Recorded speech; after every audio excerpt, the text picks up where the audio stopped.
Let us pray.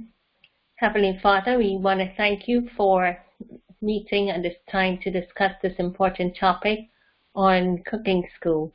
We pray for your Holy Spirit's leading, teaching, and guidance. Is our prayer in Jesus' name. Amen. Okay, so our topic of discussion is on Cooking School 101. Cooking School 101. It is quite an important topic because generally, when we teach about health, individuals would say, well, what can I eat? And how do I even get started to prepare healthy meals? I want to let you know that healthy meals can be very simple, and you don't have to go into all the big elaborate preparation. And so we do host cooking schools that will carry different themes, and the objectives can vary. Now, when we host a cooking school, it is not simply about getting in front of an audience and mixing ingredients. We first need to educate individuals as to why we're putting together certain ingredients and why we're not using some. And so ahead of any cooking school, we will have a talk, a lecture, and most times we will, allocate sufficient time so that we share the principles of eating. So you may have a cooking school that runs, say, from 9 to 2 or 9 to 3. And between 9 and 12, you will have that lecture talk. And then at 12, you can begin demonstrating the recipes and the dishes. That in itself takes a while. Depending on how many dishes you want to demonstrate, it can take anywhere from an hour and more. So if you do want to have shorter cooking schools, you can, but it would mean that you have already taught the people on the principles of eating in a separate forum, and then now you're coming to actually demonstrate their dishes.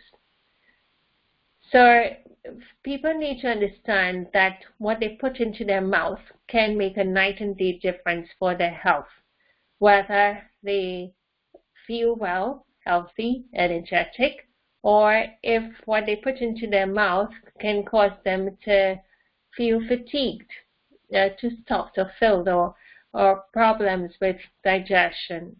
So it's very important. In addition to that, our body needs energy, our cells need to be energized, and we get that energy from our food, essentially.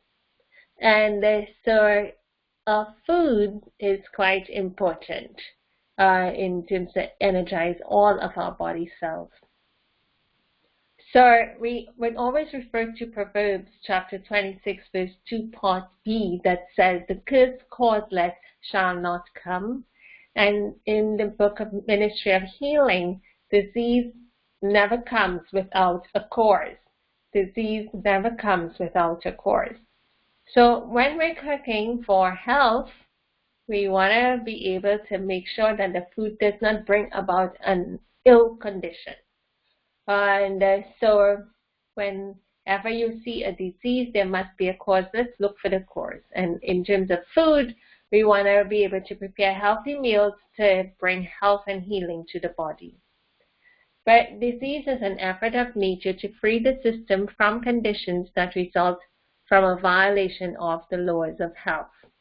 And so by the end of this class, you will be able to plan, prepare, and deliver a fabulous cooking class.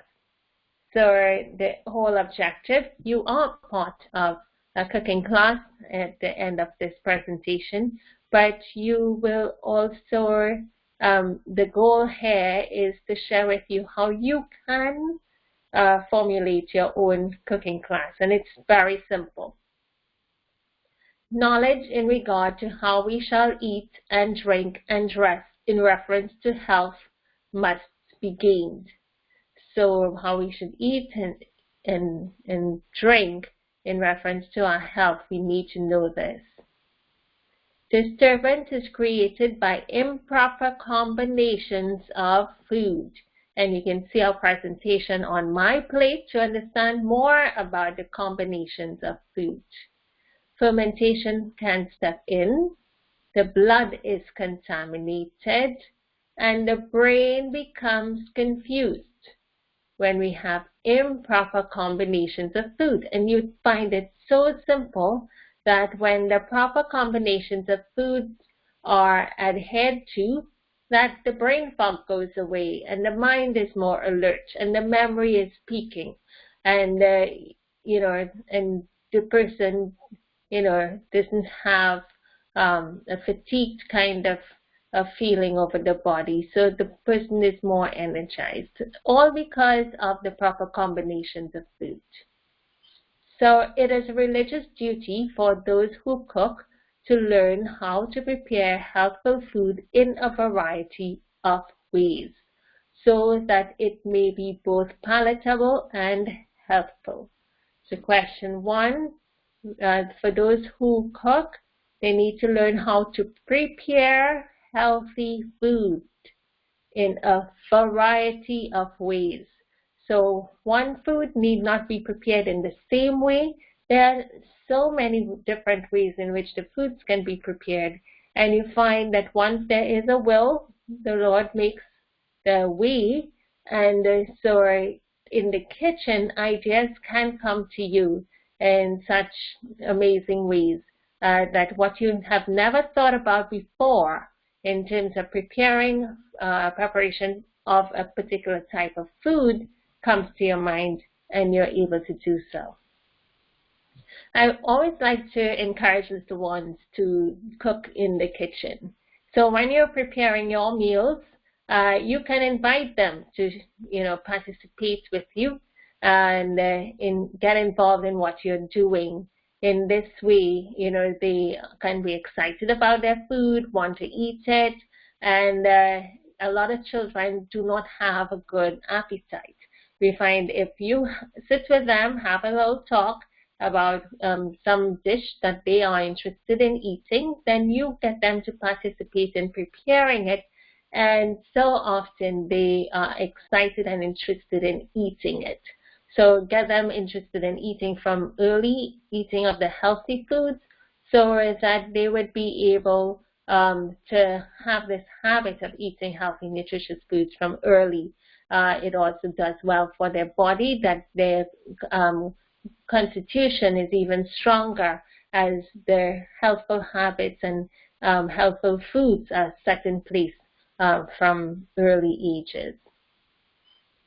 Now, Paul Kukri is wearing away the life energies of thousands. Paul Kukri is doing what? Wearing away the life of energies of thousands. More souls are lost from this cause than many realize. It deranges the system and produces disease. In the condition thus induced, heavenly things cannot be readily discerned. What is the true purpose of food? Our bodies are built up from the food we eat. Our bodies are built up from the food we eat. There is a constant breakdown of the tissues of the body. For every movement of every organ involves waste, and this waste is repaired from our food. Every organ of the body requires its share of nutrition. So we think about the brain, it must be supplied with its portion. The bones need their portion of food too, and the muscles need theirs, and the nerves demand their portion of food and nutrition. It is therefore a wonderful process that transforms the food into blood and uses this blood to build up the varied parts of the body. Question 3. But this process is going on continually. supplying with life and strength each nerve, muscle, and tissue. Giving life and strength to each nerve, muscle, and tissue. So we get to the first step of our cooking school, and that is planning. What do we do when we are planning? Question 4. The first thing to do when planning a cooking school is to decide on the class theme. Example, breakfast. This is a breakfast school. Is it that we're going to be demonstrating lunch meals? Are we demonstrating bread, desserts? Are we demonstrating proteins? Because a lot of the times individuals are concerned that going on a total vegetarian diet, that they are going to be deficient in protein, and so we can demonstrate numerous ways in which you can get protein within the body, starting with a protein drink. One that has, you can add quinoa to a shake of soursop. So you have your soursop, and then you can add a couple tablespoons of cooked quinoa to that. And quinoa is high in one of the grains that's great in protein. And so once you add that to it, you can have your protein shake. So, so then there are you have tofu that can be used in multiple ways. Tofu can be made in the form of a drink. It could be made in the form of a sauce or cheese, or you can bake it and add it to your rice, or to your bread or bake. So tofu has so many ways in which it can be prepared. So if you want to, choose your theme, whatever is the interest of the people. There may be times when you don't have a solo theme, but you simply just want to share general cooking, helpful cooking. Then you can select, have something that individuals can use for breakfast, something they can use for lunch, or for supper time, and for a dessert. And so you share that, and by the time they actually go through the sampling and tasting of these items, their bellies would be filled at the end of the class. Question 5. Choose 4 to 6 recipes to demonstrate, and these may be breakfast or dinner or combinations of both. So don't try to do a huge amount of recipes to demonstrate. Now, we talk about, you can prepare a handout of recipes that individuals can utilize and follow to prepare their healthy meals. And say, for example, this handout has about 12 different recipes. You do not have to demonstrate all 12. You're sharing the principles here in how you cook. So from the time they see you 4 to 3 recipes, actually do measurements up and following step by step, a recipe, then they would get the idea, this is what I do for those recipes that you may not demonstrate. You may choose not to demonstrate a recipe because it is not convenient to do so. For example, it may require steaming and then baking, and you don't have an oven, you don't have a stovetop. You may choose not to show things if it is you don't have a blender, but a particular recipe requires a blender. But you can still have it to serve that's already prepared back home or in your preparation room. Or you can simply have it listed in your handout, and then the individuals can do that at their home. So there are different reasons why you wouldn't demonstrate all. You may be short on time, you may be short on budget. And so instead of feeding the people 6, you may choose simply to demonstrate 3. Another reason too is that the environment may not be conducive to cooking. So there are times when I have done cooking schools under a tent. And, and how do you do that? So I have, shared like 1 or 2 recipes, and that's it. But the folks enjoy it, and it may just be a small class of, say, sharing crackers and cheese. And so you don't have the facility of running water to wash up the blender and reuse. And so I have my crackers already prepared, and then all I do is demonstrate the cheese recipe, which could be like a cheese paste recipe. And so in doing that, I just use the blender once, and then I paste on the cheese for them, or I have it in little sample cups with covers, and I give it out, and they put the cheese on themselves on the crackers that's shared.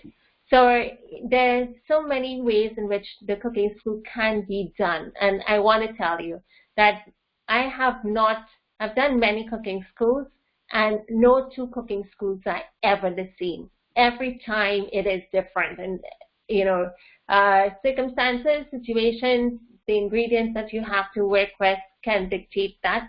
Or you can be, somebody like me who can get bored pretty quickly, and you just want to change up things every time to spike it up so that you're interested in your own work, what you're delivering. And so no 2 cooking schools have ever been the same. Even if individuals say, well, I want one like that, I always tweak it a bit by adding something different, something new. Question 6. 4 winning recipes you would want to demonstrate at a cooking school. So they can be an oat burger recipe. We find that the oat burger recipe, which we would share with you, is one that is pretty robust, meaning that you can move around with them. They don't fall apart.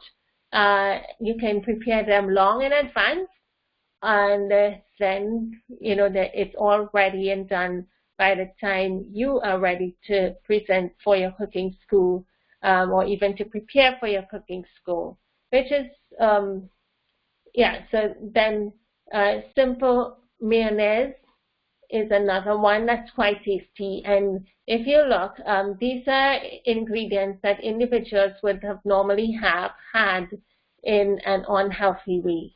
Say burgers can usually be made from beef or chicken burgers or whatever. Meat sauce, and here you're showing an alternative one that they can eat that's healthy. And mayonnaise usually would have eggs or vinegar in it, and here you're showing one that's made from tofu, which is quite delicious and healthy. At one time, I remember we did this simple mayonnaise at a cooking class, and one of the participants enjoyed it so much that she came and asked, "Can I help you guys wash up that jar, the blender?" And we were like, "Okay, what do you, why are you so excited?" She said, "Because I had given up on mayonnaise and thought that I would never be able to eat mayonnaise again. But having tasted this one, it is so delicious." And she was just like licking, wanted, to help scoop out any drainage out of that jar, so that she can have her belly full of the mayonnaise. Then we have granola. Granola is quite filling, and usually we would want to serve granola at the start of the cooking school, or I'd share this tip with you. If you see you have a lot of people to feed that shows up at your home, what you can do is to share some granola with them, and it's quite filling.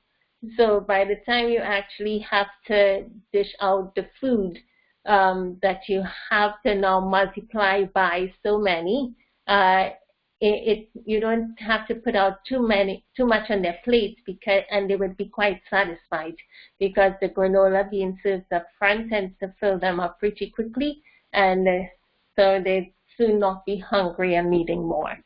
Cashew milk, it's always good to demonstrate a milk, because individuals are asking them to move away from dairy, and they may have kids, or they may like cereal or porridge, and what do they use in place of that? So if you can teach them how to prepare a milk, that would be good, or milk-like recipes, that would be good. So question 7. To cater for different ethnic backgrounds, you may use local recipes but done in a healthy way. So it depends on where in the world you're at and what ingredients you have at hand. Try to use local ingredients, make local foods, so that when you go, folks are not, just throw their hands up in the air or forget about what it is they were excited about in the class because they don't have access to these ingredients. So you change up your presentations and go local.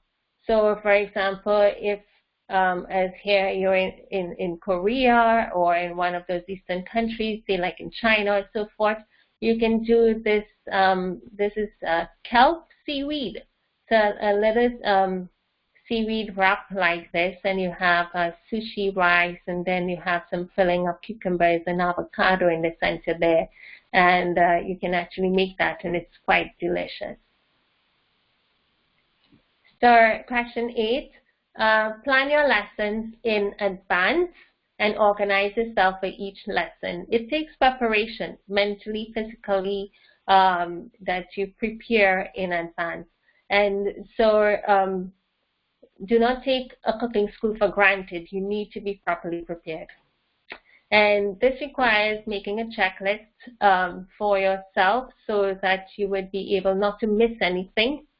And so if you had a cooking class, you need to know how many you're catering for to determine the quantity of ingredients you need to purchase. You may put a price to your cooking class. Always make sure that you have yourself fully covered and more, because if you think that 50 persons are going to show up, we would say prepare for 80, because there are times when people would come last minute and want to join the class. It's not always easy, especially if you go into an area where you're in there for a short time and then you leave. They don't have access to your knowledge, your information. You want to be able to share this with as many people as possible, so you really do not want to turn people away. So it's always good that you prepare for more. You want to be fair with the samples that you give. You don't want to cut them in half. Your burger, your nice circle burger, you want to serve the entire thing. You don't want to cut it in half. But if you're forced to because too many people showed up, then, they just all understand. But at the same time, always prepare more. If you think 75 is going to come, prepare for 100. And prepare in advance. So there are some recipes that you can prepare days ahead. I remember too, even having to travel to another country just to do a cooking school. And I know that by the time I get there, it's like just mere hours before I begin to prepare the mass amount of food for the cooking class. And something like the oat burgers I've done ahead of time in my own home country. And then the oat burgers, you would see they are circle, and you can stack them one on top of each other, like how you stack biscuits. And then you wrap them in some plastic wrap and then cover again in foil, and you can freeze them and put them in Ziploc bags, and you can freeze them. And that I was able to wrap carefully and travel with, so that by the time I got to the other country, I already have my oat burgers prepared for tasting, and I can have like 100 of those, and they're already prepared for individuals to taste. You can also prepare ahead granola, and you can do that like a whole week in advance. Just make a whole batch of granola, and you have that's ready for when it is your, you are at your site and you're doing your class. You don't need to prepare granola in those few hours before. you can focus on the other foods that would need the immediate attention. So, you know, say like if you're doing milk, so you wouldn't prepare milk days long in advance. You know, you'd more prepare that on the day itself. So whatever are some of the recipes that you can prepare days ahead, just to ease up on the load and the burden of the moment. You are pressed for time. You're pressed for preparing for a mass amount of people, which you may not be accustomed to do. You are pressed for those emergencies that happen in the kitchen, seen once, I tell you.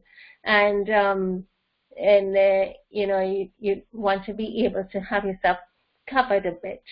Another thing that would come in the terms of preparation, so you just think of the ingredients, but you also think of how you're going to serve this, how you're going to display your items, and then you get you know, those stuff ahead. So for example, at one of my recent cooking schools, I had some oat cookies, and I actually placed each cookie in a clear plastic bag, and I tied a pretty ribbon, you know, all scooped up, and tied a pretty ribbon at the top and curled the ribbon, and then I placed like about 100 of them in a big basket, and that was on the table, all displayed ready. When the people walked in the class, you know, it looks interesting. And I tell you, when I was ready to serve the cookies and I lifted up the basket, you just heard everyone, you know, they were like really eager to receive one of these pretty little packages. And that's one of the things that I find can add a little spark and elegance to your particular cooking class. Try to make it nice. You know, try to add some bit. It doesn't need to be everything, but just if you add one thing that makes it special, then it adds a little bit of class to your entire program. So, for example, you can get little wet towels. You know, they sell these little packets of wet towels or wet napkins. And if you give out a package of that to everybody so that they can wipe their hands clean before they actually partake of the food. You can get pretty napkins, you know, whatever. And it doesn't need to be the whole works, but just have one item that's, you know, a little special, and it makes the class delightful. So these are some of the things that if you think ahead and you plan ahead, you would be able to get the stuff on hand, because the last minute thinking of it, you just don't have it at hand and you have no time to go shop for it, and you just have to forgo those brilliant ideas. And you always learn from the previous session. You learn, and as you move on, you keep adding to that knowledge and improving each time. Talk to the manager of the location. Question 9. Talk to the manager of the location before you plan your class to make sure all of your recipes are feasible. So again, you're going to a new location. You want to make sure that you're able to get the ingredients within that location to make it feasible. So for example, Nutritional yeast flakes added 2 ingredients to make cheese. If you're in a society where you don't have that, you may need to carry for your recipe and carry some extra to sell to the folks there. And or you may just choose a different way of preparing the cheese altogether, even without the Nutritional yeast flakes, which is fine, and your cheese can taste great just the same. You also need to check for the oven. These are questions you need to ask ahead of time, and if you can see it yourself, you can go to the site and visit so that you know what you're up for. So check the oven. Make sure it works. Make sure it is clean. You check the stove, that the burners work.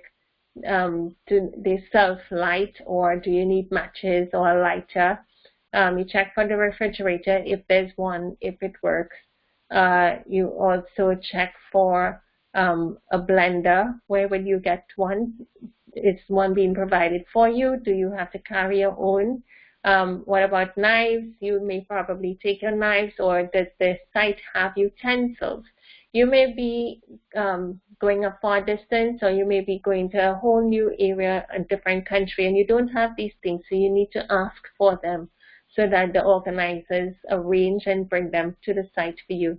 You also need to check to see if you have running water. This is quite essential, which will determine how much you're going to demonstrate, and you know, how many recipes you're actually going to be able to share with the individuals. If you do not have running water, it's very tight and difficult, and you would just have to go for probably a dry cooking school. We've done that already. You know, at one particular venue, it was very you know, difficult to prepare a meal there. It was not conducive. The place just was not sanitary enough. It was at a community center, and we still wanted to share things with individuals. So what we did, we talked about the recipes, and then we served the food. So the food was prepared at a different location, and then it was just served.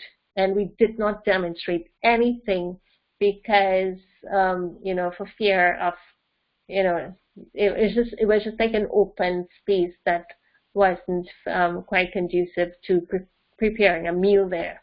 So, you know, these are some of the things that you would want to have. I also want to tell you that when it is you go to a site to prepare, always sanitize the place first. You know, you make sure you sanitize it. There are times people will do things for you, but then you show up, you have an eye and an extra eye for cleanliness. You don't want to see a speck or dust or anything. And, you know, you may put on a glove and just wipe things down over yourself so that you feel more comfortable in your environment that you're preparing. So preparation, prepare beforehand. The attendees do not have to see you chop up 10 onions or cook the rice or cook the dry beans from scratch. So if it is that you want to, you know, demonstrate cooking beans, then you can do that ahead of time and talk about it. Or you can cook the beans, bring it to a cooking point, and then you demonstrate how you add your ingredients and give it a nice finish.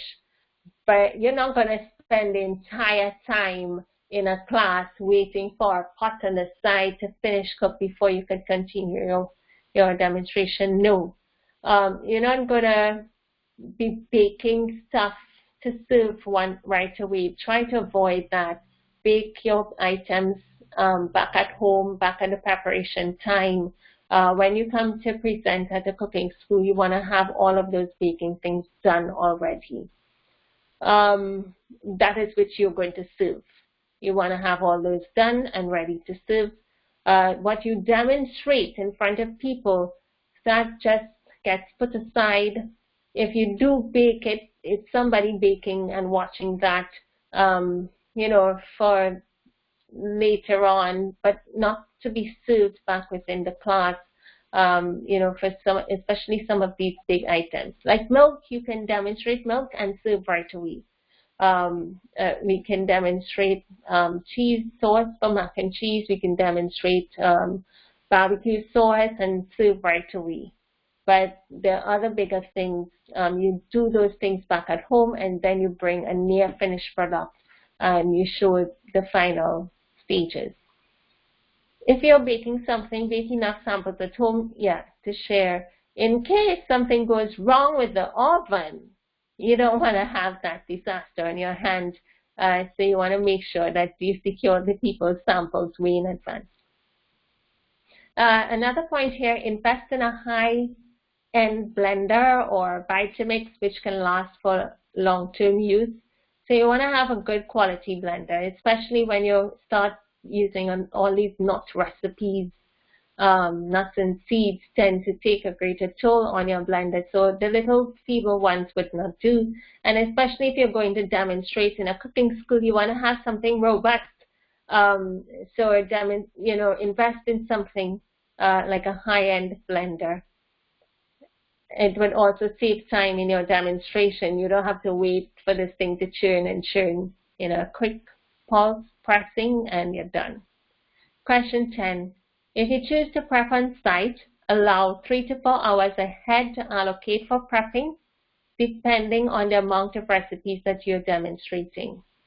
So I've had, experiences where I've walked up to a room, and within mere hours, you're going to be demonstrating a cooking class. And but you want to get there ahead of time. So I remember one particular one, the class started, say about 2, but I was there from 7 in the morning, starting everything from scratch, meaning nothing was done, no granola was done or anything. So you needed that 3 hours for the granola to do so. The granola was the first item that we prepared and put that in the oven. So while that is baking, you can look at other ingredients and get things going ahead. So the organization about what you do first and what you do second, and what if you want to demonstrate milk and then serve it one time, you need to do milk first so that it can go to the back room and dished out. If you want to demonstrate barbecue sauce to serve on tofu or to serve on something, then you need to do that up front. And then things like granola, that's already done. You can leave that later on in the class, even though you're serving it up first, but the demonstration of it can be later on in the class. So if you're going to site to do the preparation, meaning that you're not at home preparing these items and then coming out, but you're at site where you're actually going to be demonstrating your stuff, go ahead of time. 4 hours, 5 hours, depending on what recipes you're demonstrating, and you'll be there. I find that it saves time when you're preparing on site because you don't have the transportation. Simply packing the stuff into a vehicle and moving takes like a whole hour in itself. So once you're able to demonstrate at the site point, it's really easy. So here's a picture of us at, this is at Wood Green Church in London, and I had a fantastic team back then.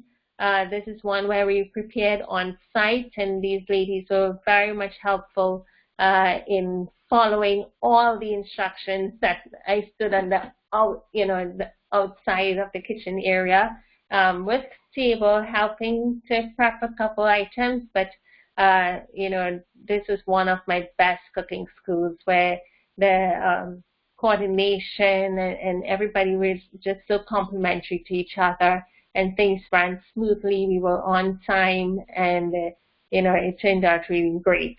It may seem like a whole mealy mess. It depends on the spacing you have. So everything here seems pretty much together, but we knew where everything was, and it got divided in good time, and everything was prepared nicely. So question 11,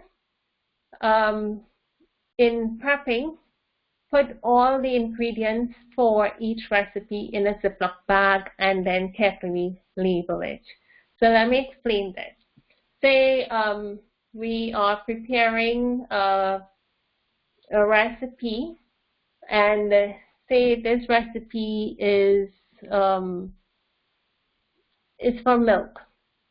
And so in the preparation of the milk, almond milk, we would want our almonds, we will want our sea salt, you need your honey, and you need water.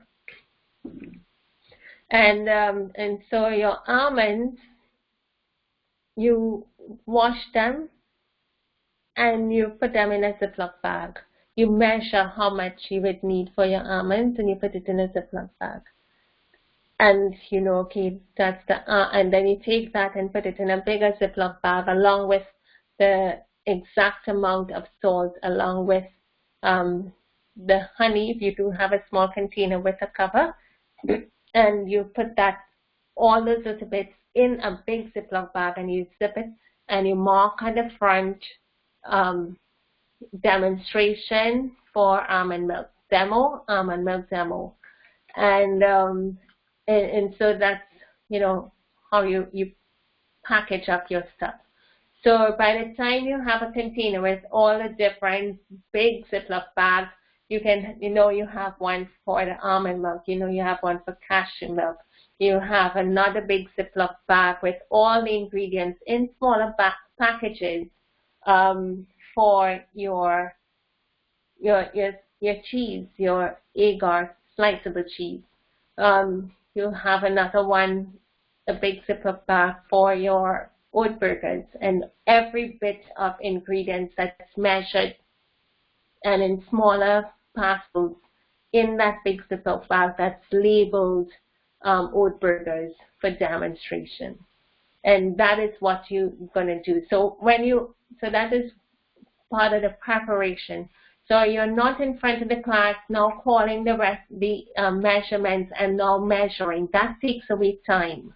So we want you to measure ahead of time so that all you're doing, you're just like, you can be talking out, get the class to talk back to you the measurements, because they could be reading from a screen or reading from a paper in their hand. Let them talk out the measurements, and all you're doing, you're just dropping everything in the blender or in the bowl. It's already measured. Question 12. Prep only dry ingredients, not the liquids. So you wouldn't prep water, measure water and ahead of time. You have to have the water measured close to the actual moment. And so those liquid ingredients are like the honey. You may have one bottle of honey for a number of different recipes that's there on the demonstration table. And usually honey would be like 2 tablespoons or a few tablespoons.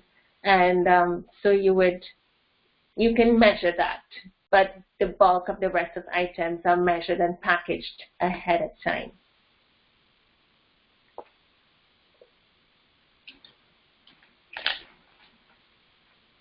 Any liquid should be kept in a bottle.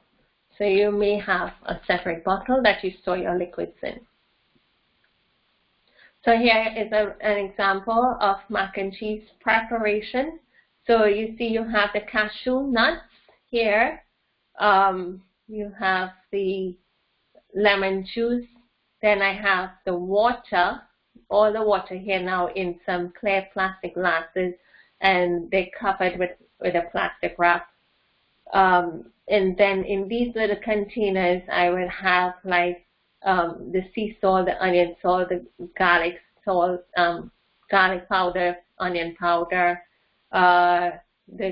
Then here in this cup, I have the Nutritional East flakes all measured. Here I have my red pimento peppers or red bell peppers. Here must be probably some onions or something. And so this is how it's laid out. And then we have a sheet of the actual ingredients itself with the directions that you will have as the presenter to follow. Because you don't know these things by heart, and you're actually following a recipe that the participants will have the handout in their hand, or it may be up on a projector.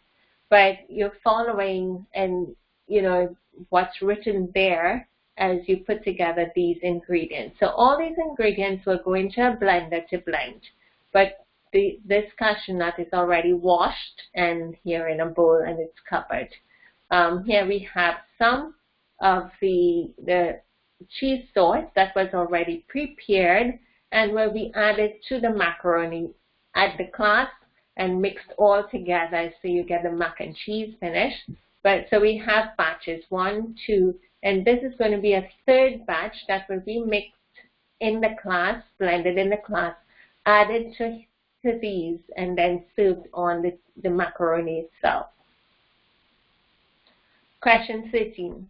Always wash your nuts and seeds before use, as there is no guarantee whether these items were packaged in a sanitary environment. So your nuts and your seeds, wash them before you're ready to use them. Question 14. If an ingredient is not so easily available, leave it out. So savory, for example, is an ingredient that you may put within your oat burgers, but you may go to the supermarket and not find savory or sage. You just leave it out. It's not going to spoil the taste, so you can skip it. And in this way, so leave it out or use an appropriate substitute. At one time, we were doing some milk for granola, and sunflower seeds finished, and we had no more sunflower seeds to blend, so we used a substitute. We used some cashew nuts instead. And when you use substitutes, you also share the concepts with individuals that there is always another substitute that you can use. If you're missing an ingredient, you can skip or you use a substitute, and you get things going quite nicely. So for example, at one time my family thought of making a pie, and they had no cheese. I volunteered. I said I would make the cheese, but when I looked in my cupboards, I did not have cashews to make the cheese sauce. So what do we do? My first thought, well, it cannot happen. And then, the Lord put within my mind to make a substitute. So I had some quinoa. I just put it in the blender, bring it down to powder, and then use that as the base for, every other ingredient to make the cashew cheese sauce was added to it, and voila.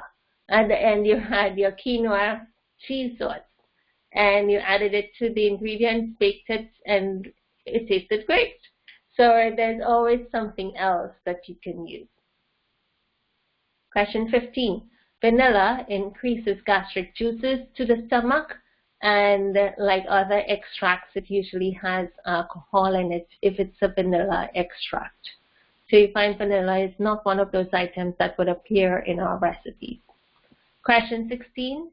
Carob chips, an excellent substitute for chocolate in recipes. However, do ensure that it does not have hydrogenated oils in them, meaning that it could melt pretty easily, your carob chips, if it's pure and unadulterated. So arrange for the purchase of sample cups and plates and spoons and napkins for serving. Make sure, how are we going to serve this? Is this going to be in a plate, or is it going to be in a bowl with a cover?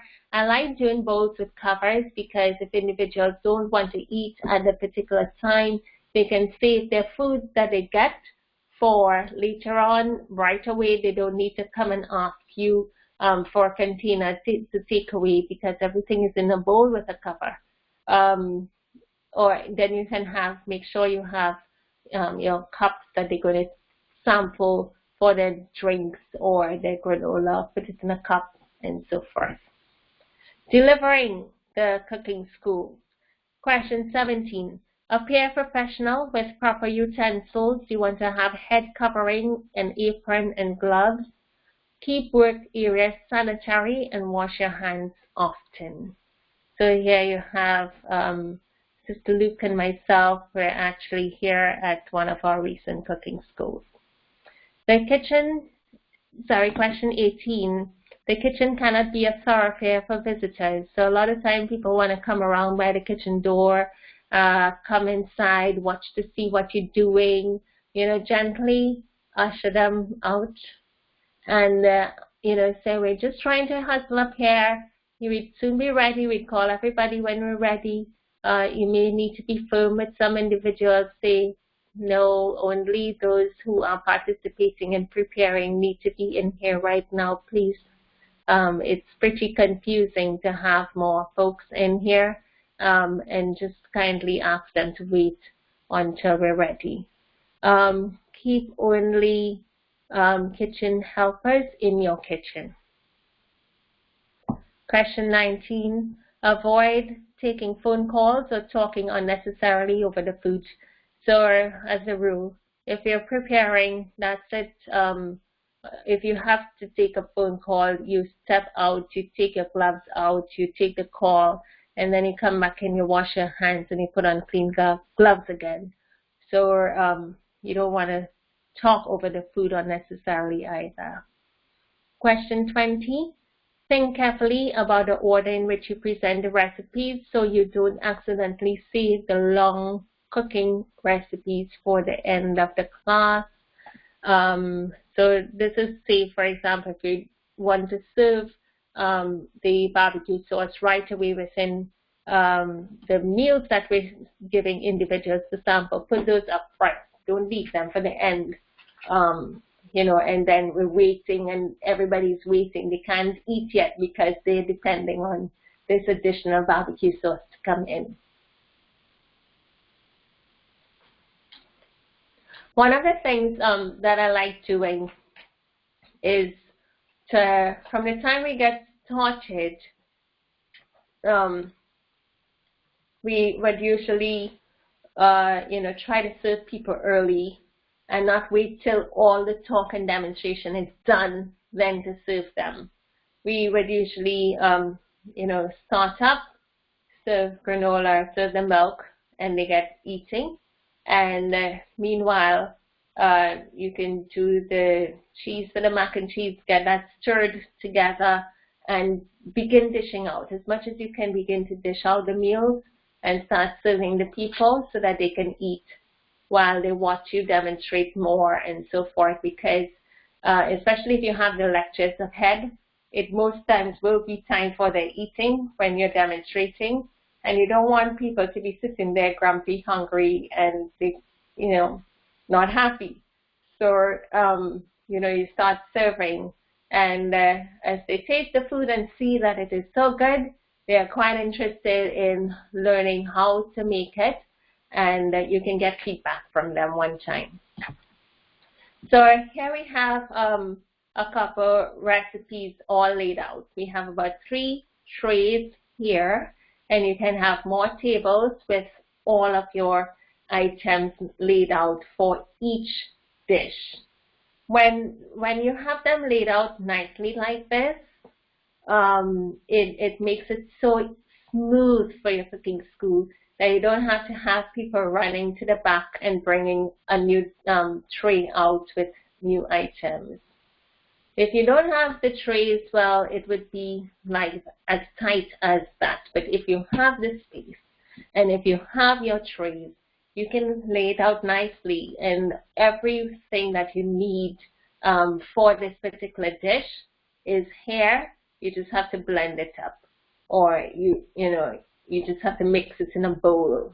This is and you go forth. So as you finish one, it's cleared away, somebody takes it away, and then you get another. You move on to the next ingredients, the next recipe. So question 21, tell of the nutritional benefits of the dishes. So if you're demonstrating a dish or certain ingredients within a particular dish, you talk about the nutritional benefits that you have in it. So for example, when we do the barbecue sauce, we have unsalted blackstrap molasses within there. And so we talk about the great benefits of unsalted blackstrap molasses, that it will increase potassium, magnesium within the body, those minerals that are great, especially for women. Potassium to help to lower blood pressure. Link it to disease, the ingredients and how to disease to help alleviate conditions. And then you can also talk about its great benefit in building up your iron levels. So it's great for the skin, for the hair. It has copper in it, great for the hair. So as you think about the nutritional benefits within the particular dish, you find that people are eating and they think, well, wow, this food is really a healthful dish. It's a healthful food. I'm gaining so much from it, and it's quite exciting. Think about all the tips you would give a novice to cook to achieve success with your recipes. There may be certain tricks within the kitchen, and you can share that with individuals as you go along in demonstrating and mixing your foods together. So, for example, you can talk to them about the oven being hot, and then you put ingredients in. It gets everything brown too quickly as compared to if you put it in and then the heat comes up, then the color comes in gradually, and it's already cooking by the time the color comes. So engage the audience. You may even encourage a student volunteer up front with you as you demonstrate the recipes. And as you are teaching, talk about what you're doing.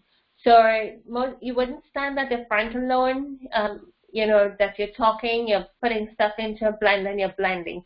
Get a help. So you may have adequate staff to help you, somebody present with you, or ask for a volunteer. You may look at your audience and select someone who would like to stand up there with you. Get them an apron, get them a headpiece and gloves on their hands, and they can stand up and they can do the blending of the ingredients while you put it into the blender, and they can blend and watch that while you continue to talk to the people about a particular recipe that you are demonstrating. Question 22. If you use recipes from cookbooks, display the books while you teach those recipes. Do not print copies of recipes from cookbooks to distribute them unless you get permission from the author. So, let people buy their own cookbooks. You may have cookbooks on display for sale, and if you're using a recipe from a cookbook. Other than that, you give your own recipes. And I'll tell you that if there is a cookbook and you're interested in a particular dish, you just have to tweak one thing that's different from there, and then right away it's not that particular recipe and you write up your own. And it's as simple as that you can have your own recipe and own it. So rather do that, but don't take somebody's cookbook and put it in a printer and copy that to give out to a class. Avoid doing that. So question 23, have food ready beforehand to show for display and to serve to the audience. So it depends on what you're doing. If you have everything ahead of time and it's displayed, people walk into the room and they look and you hear the oohs and the ahs and they're excited, and you get everybody quiet down and then you start to talk. Question 24. Do not let the audience serve themselves because you may run out of samples. And, some people, they may dip too heavily, and you do a head count before you begin serving.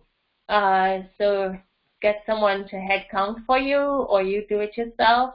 And so you let the folks at the back who's sharing know, and then they know, well, they have 60 people, and they would, take out portion size is enough so that everybody gets. But if you let people serve themselves, then it's pretty difficult to achieve that. So I would like at this time to invite you to a virtual cooking school. And in this way, we would be able to demonstrate what a cooking class looks like. But one of the things you try to, make things of varied colors and not everything white. So you wouldn't serve the white or a light brown rice and cabbage and a white sauce. That's dead white. So try and have a lot of colors in your foods If you're doing fruits, then have an entire fruit range that you're serving on that particular meal. Okay, we don't want to have the fruits and vegetables mixed within there. And so I have chosen a couple recipes here that just for us to demonstrate for you here this evening. So it's a virtual one. I hope that as you see it, you can have an idea of how it tastes. I'll let you know. It tastes really good. So the first one is on almond milk. So here it's almond milk that can be used for breakfast time. And to get our almond milk lily white like this, we need to take the skin off. And to take the skin off, we have to blanch those almonds. So you heat up water and get the water to a boiling point, and then you throw the almonds in. So if you have like, another pot or a ceramic container, a ceramic bowl, you have your almonds in there. You measure the amount that you need. So if it's 2/3 cups of almonds, in this case we have 1 cup of almonds, you put that in your ceramic bowl, you put your boiling hot water over it, leave it there for 2 minutes, and then what you do, you actually take those almonds now and squeeze them between your index and your thumb finger, and the skin slips off. So as the skin slips off, you put the skin one way and you keep the almond nut itself, and that is what you would use to blend. It will give you the nice lily white color. Another thing, remember that the almond skin has citric acid in it. So you don't want to have too much of that. But it would also put the brown specks in your milk. So if personally you don't mind having the brown specks, then you can leave the skin off. Simply wash the nut and leave the skin on.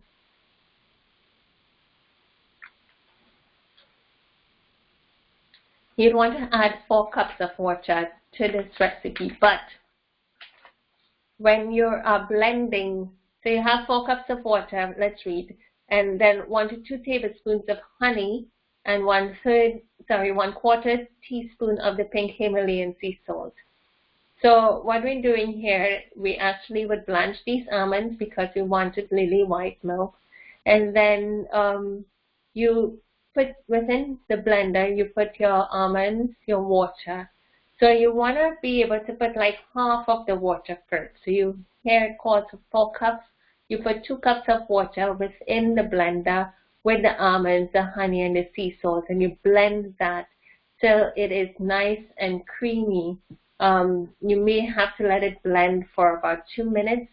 Almond nut is a little tough nut to work with, so you really have to blend it for long so that it gets to a nice broken down smooth consistency.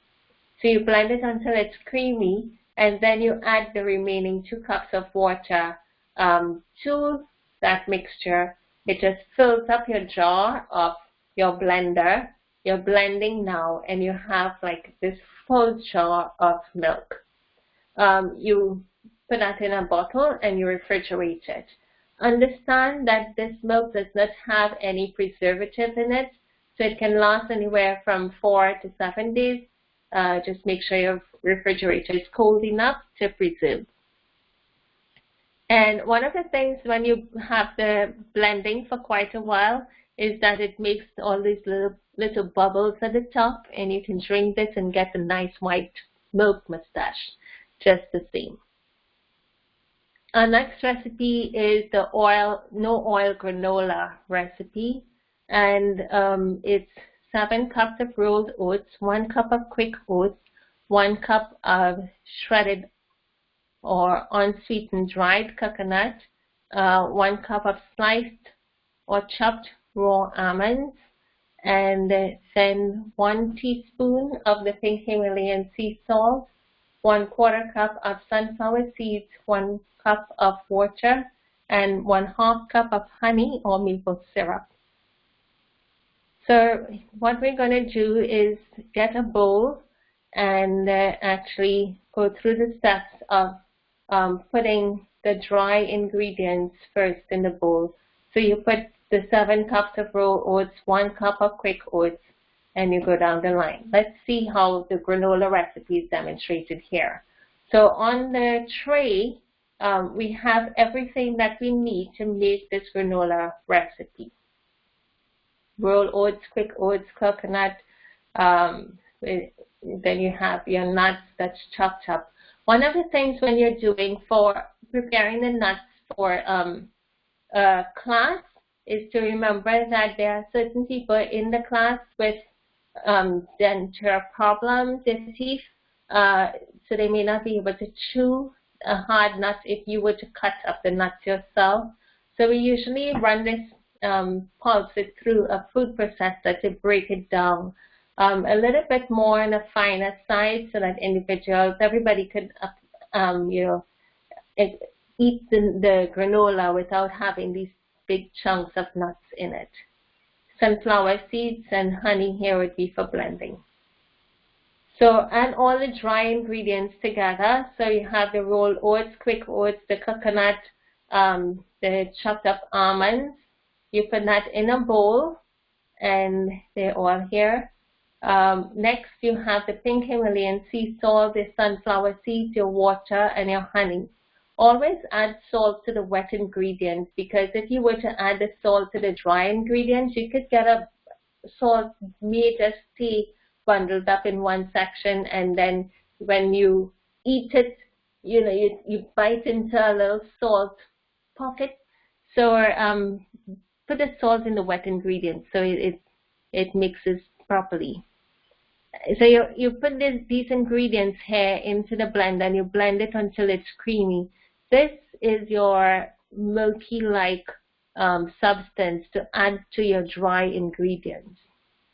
So the dry ingredients you would have stirred, say this amount, you put on a glove and you mix it, or a spoon, you just turn it around, and then you add your wet ingredients and you keep working that in very nicely. So let's see a little demonstration here.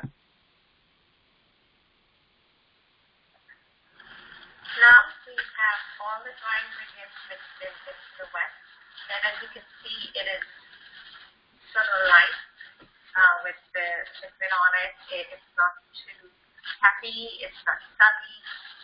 Having the right amount of liquid is important so that when you bake the item, it doesn't clump up on you. And so we're quite ready now. It feels each part of the grain sort of moist, and we are now ready to put it into our pan. So this is the granola as it's laid out in the pan. You don't want to put a heaping set into one pan. You could have many trays, and you put the granola low. It's not heaped up high. The lower it is, the better it takes for baking. Because eventually when you take your spoon and you test it, it's going to fall back on the pan. It's sort of like a shell finish because it's dried properly and nicely. If it's heated up too high, your time is going to pass on you, and it's still going to have some wet areas. So for the heat to get through it, lay it out thin, not too much packed up in your trays. So here you have the granola. It's in the oven, all ready for baking. You want to bake it for 3 hours at 170 degrees Fahrenheit, and you turn every 30 minutes. You take a spoon and you turn this. Let's see. Now we have the oats. It's baking here nicely, and here we are just like turning it, just lightly turning and spreading back evenly in the pan. And this is where we allow every bit of grain, every bit of oats to get the heat and be able to bake nicely. So you simply just turn it like this and spread it back out there.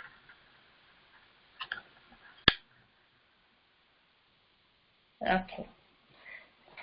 So our next ingredient, our next dish is scrambled tofu. This again can be used as a breakfast item. So you see here is you can make a scrambled tofu and you can add spinach to your sandwich, or you can also mix it in with some string beans here. And so you have 1 12-ounce Morinu silken light firm tofu, or any kind of tofu. Each block, you take a block of it. Then you have 3 tablespoons of nutritional yeast flakes, 2 cloves of garlic, 1 medium onion, 1/8 teaspoon of turmeric, 1 tablespoon of olive oil, or you can even take the olive oil out, which I've been doing, simply, especially for individuals who have heart conditions. So you would combine, you take your turmeric and in some water. So everywhere you see oil, you could substitute that with water. You put it in the pan, your turmeric, and you keep stirring that. Your tofu, you would take a fork and break it down nicely.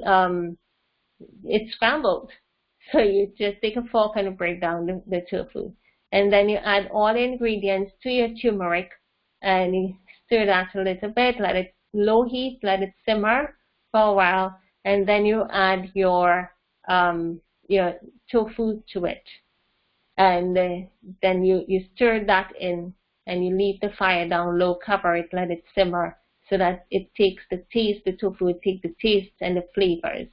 So the turmeric also gives it a nice little yellow color that makes it look pretty much like cheese paste or eggs in itself. Our next recipe is on oat burgers, and so you can have your ingredients laid out nicely like this, and you can do this even when you're at home preparing for yourself. Put some order to what you're doing. It makes the work feel lighter. So on a plate here, you actually dish out all the ingredients so that when you're ready to mix, everything is done and you don't have to go to the packets and open and pour. So we have 3 cups of water, 1 tablespoon of beef-like seasoning. And there's a special recipe for that beef-like seasoning, which we would share with you. And then 1 teaspoon of Italian seasoning, 1 teaspoon of garlic powder, 1.5 teaspoon of onion powder, 1/2 teaspoon of the pink salt, 3 tablespoons of nutritional yeast flakes, 1/4 cup of diced onions. Then you come back with 3 cups of quick oats and 1/2 cup of chopped walnuts or pecans that you would put this within your burger. So you want to place all of those ingredients in a saucepan except the oats, the nuts, and the onions. So your water and the seasonings would be like in a pan or pot, and you put that on the heat over fire, and you simmer that for 3 minutes. When that is done, you get a nice aroma. If you're doing it within a cooking school, you what we like to do is to take up the pot and go among the midst of the class and just wave the hand over the steam that is emitting from the pot, and you get that beautiful aroma, the smell coming from it. So sort of entice the folks a little bit, get them excited about the oat burger that they're going to taste. And so as we do that, now you come back to the table and you put the dry ingredients. You have it there in a bowl, which would be your oats. And this is toasted quick oats. Remember, we toast our oats for 2.5 hours, maybe 3. But toasted quick oats, nuts, and the chopped up nuts, and then you have your chopped up onions. The onions tend to give a nice crunchy taste. Make sure you use green onions. At one time we used some big white onions where we were, that's what we got, and there's something about that sprang water. And when we shaped our burgers, put it in the oven, and it baked, and somebody went to check on them, there was an alarm because everything, the liquid in the onion was too much, and it just caused the burgers to mesh into each other. So it looked like one big pie in a baking tray. So that was just, a few hours, about 2 or so before we had to demonstrate. And that day we had square burgers, not circle burgers. So it's quite interesting how these ingredients behave. So then next, when you have the liquid mixed with the dry, now you mix it with a spoon and you get your batch, and then you want to shape them into the circles, and I'll show you what to do. So once you shape them, you put them out on your tray, and then you bake them. So here's a little demonstration on how we could get our burgers to be shaped so beautifully in that circle perfect shape.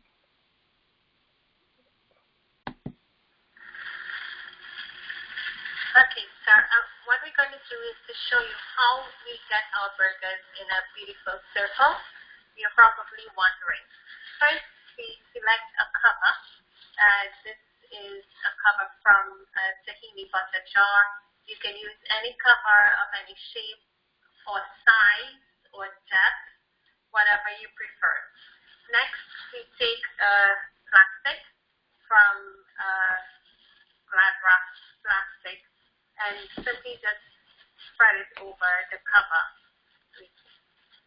Once you have it like this, you take up your ingredients. So in this demonstration, I'm showing you like for the oat burgers.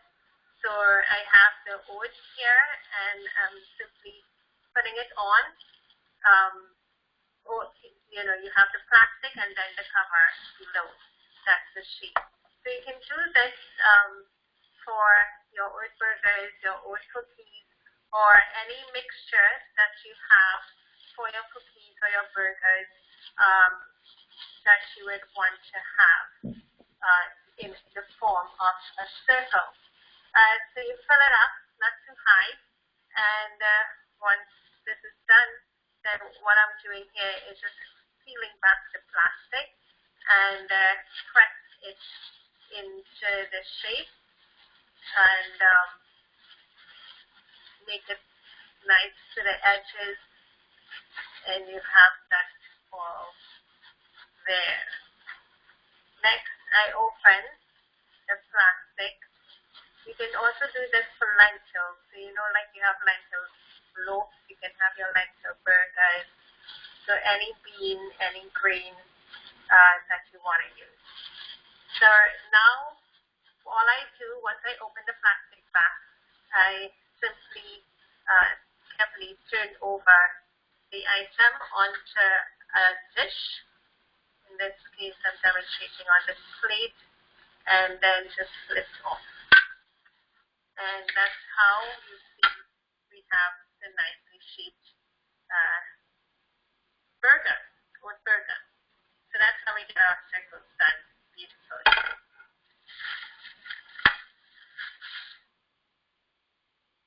Right. Okay, so now we go on to the cucumber dressing. So here you see we're sharing a sauce that you can put on those oat burgers. So the ingredients would be 1/3 cup of raw cashew nuts, 2 cucumbers chopped, 1 tablespoon of lemon juice, 1 tablespoon of honey, 1/4 teaspoon of pink Himalayan sea salt, and then you have the directions tells us that you blend everything together. So you lay out your stuff like this for your demonstration.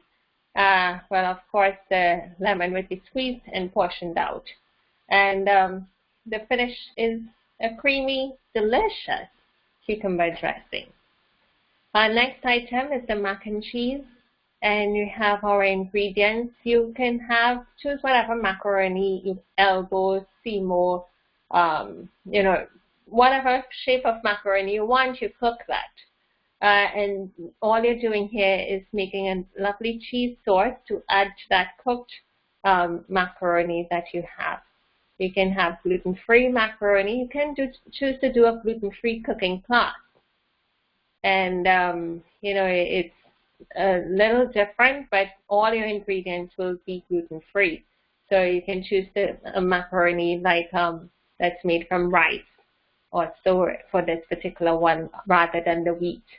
Then next you want to have your cheese sauce that you're making, and then you have the one cup of water, 2 tablespoons of the sesame seeds. Sesame seeds are excellent in terms of giving the body calcium, and it has lecithin-like compounds in it, so it's great for lowering cholesterol levels. You have 1 cup of water. Then you have your chopped sweet red bell pepper or red pimento peppers. We want to use our peppers when they're red, when they're ripe. We do not use green peppers. They're green fruit. So you want to use them when they're ripe. And so you can use the red bell pepper or red pimento pepper. It gives color to the cheese sauce as well as it helps in giving it flavor.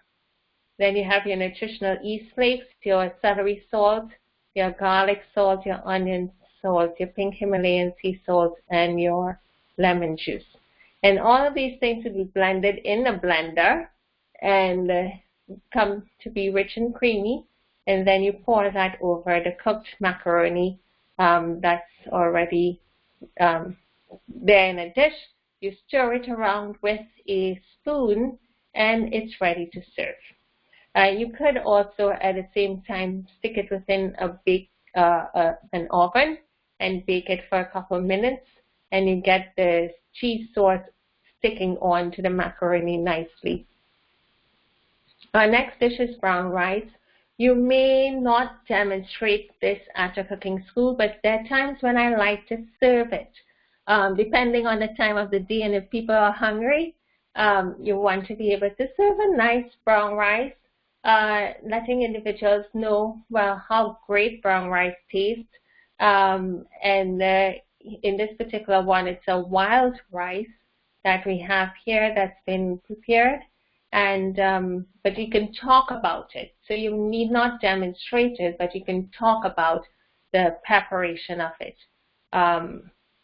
Where you can actually put it in a crock pot, 1 cup of brown rice, you add 3 cups of water, and then you have your pink Himalayan sea salt, and that's it. You cover it down and let it cook. So you can use a crock pot, you can use a rice cooker. Those things are quite helpful. I love to do beans in a crock pot. That's an essential helper, a kitchen aid in your kitchen. If you can invest in a slow cooker or a crock pot, one and the same, that can help you in the kitchen. So you put your beans on at night and they cook through the night. In the morning when you wake up, you have your beans ready that you can eat for breakfast and lunch. Invest also in a rice cooker that would cook your rice nicely and burst them, and you get it cooked for long and properly. Once you have those items, you can do great.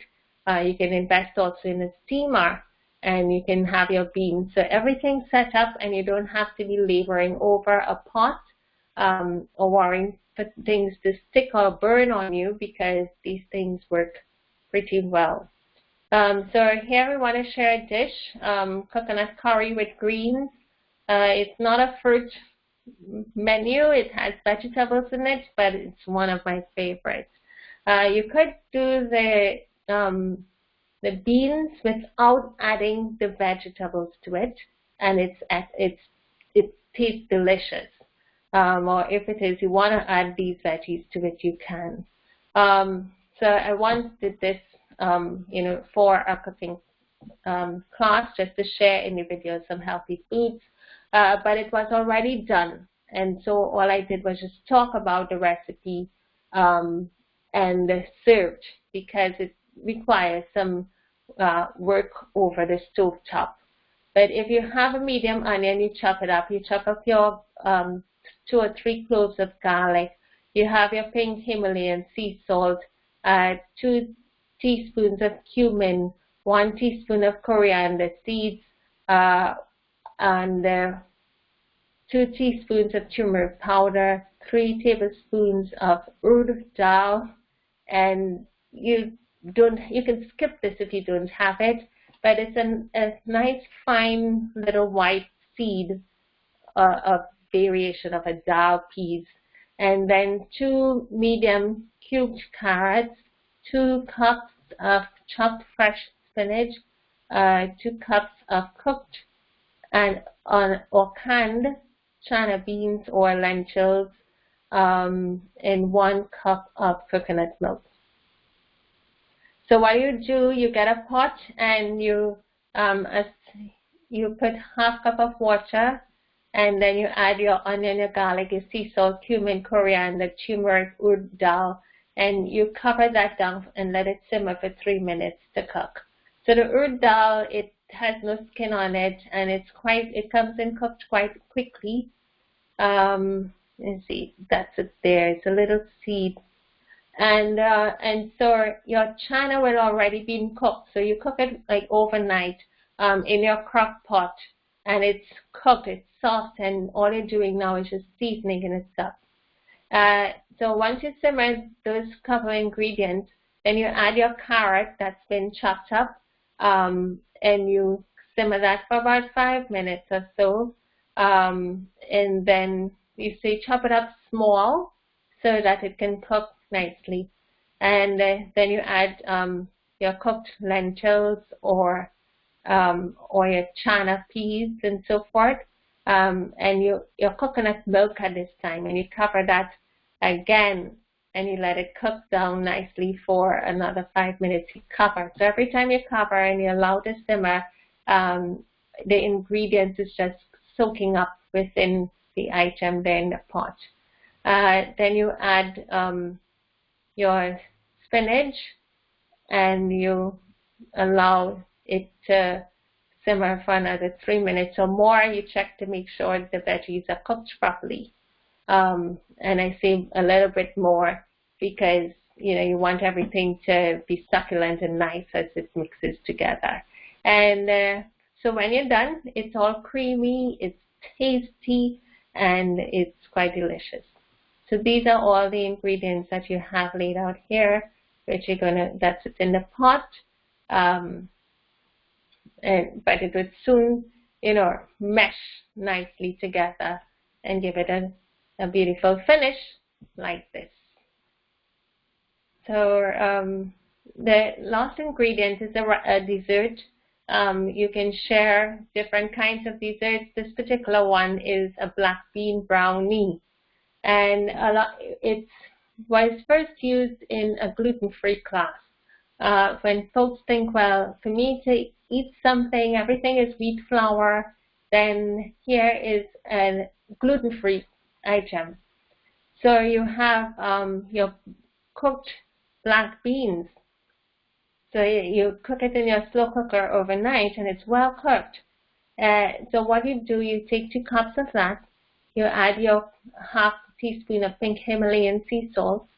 You add 1 tablespoon of caraway powder, 4 tablespoons of honey or sweetener, 1/4 teaspoon of cardamom, 2 tablespoons of chia seeds, 2 tablespoons of sesame seeds, 1 cup of organic milk or water, or coconut milk you may have, and then 1 cup of cashew nuts. So if you use water, then you have your cashew nuts that comes in here. When it's blended, you have your cashew milk. And then you have 12 walnuts, the halves of it. So what you do, you begin your oven, you want to heat it up, and then you have your pan, your baking tray that's greased nicely. And then you can actually have them, you put in a blender all these ingredients, you blend it, except the walnuts. The walnuts you are using to decorate. And so once you blend it up, then you can pour it into a Pyrex dish, and just everything mass across. And then you take, you bake it. And what you do, you put your walnuts on every square area where you think you would cut your walnuts into your finished item into squares for your brownie. You space out your walnuts, your half walnuts over those spots. And so when it's cooked, you can take a knife and make your square separation for each brownie. In this particular one, it was done in those special pans for small cupcakes, and that's how this one is prepared to take a circle shape. And basically, that's how you run your cooking class, by demonstrating this. By that time, people will be sampling and eating and all these delicious food that you've been serving and sharing for them to prepare. And they can ask their questions, and at the end of the day, you have shared this class with them, and they can go home and begin exploring and testing some of these recipes, and even expanding their mind into creating more. So may God's grace be with you. Let us pray to close. Heavenly Father, we want to thank you for your blessing. Thank you for so many foods that we can prepare in different ways to be healthy. Is our prayer in Jesus' name. Amen.